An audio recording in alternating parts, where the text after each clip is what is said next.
FIA इंकशाफ कयो आहे त नादरा ऑफिसरनि जी मिली भगत सां कराची में 40 लख कूड़ा सुञाणप कार्ड ठाहिया विया आहिनि। अलकायदा समेत पाबंदी पियल तंज़ीमुनि जे अॻुवाणनि जा बि कूड़ा सुञाणप कार्ड ठाहिण जो इंकशाफ कयो वियो।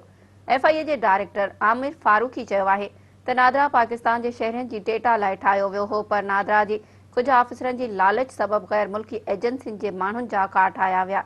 नादरा जे सिस्टम खे ख़राब करण जी कोशिश कई वई। कराची में अहम प्रेस कॉन्फ्रेंस कंदे FIA जे डायरेक्टर आमिर फारूकी चयो त नादरा मुलाज़िमनि जी मिली भगत सां गैर मुल्की एजेंसियुनि जे माण्हुनि जा बि कार्ड ठाहिया विया। पाकिस्तान जी एजेंसियुनि ऐं FIA तरफ़ां परॾेहनि जे कार्ड ठाहिण में मुलवस माण्हुनि खे गिरफ़्तार कयो वियो।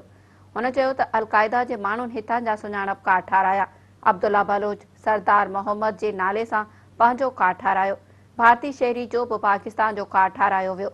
बर्मियन ऐं बंगालियन जा शनाख्ती कार्ड ठाहिया विया। FIA जे डायरेक्टर चयो त अल्लाह नज़र बलोच ऐं शफ़ी बुरफत जा कूड़ा सुञाणप कार्ड ठाहिया विया। बलोचिस्तान में ईरानी बलोचनि जा कार्ड ठाहिया विया।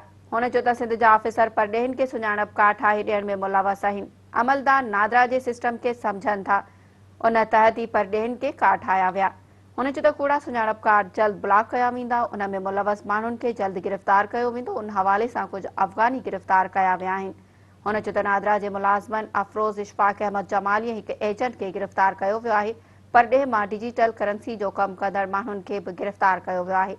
उहे माण्हू मंशियात जो कमु कंदा हुआ ऐं दहशतगर्द तंज़ीमुनि खे बि फंडिंग कंदा हुआ।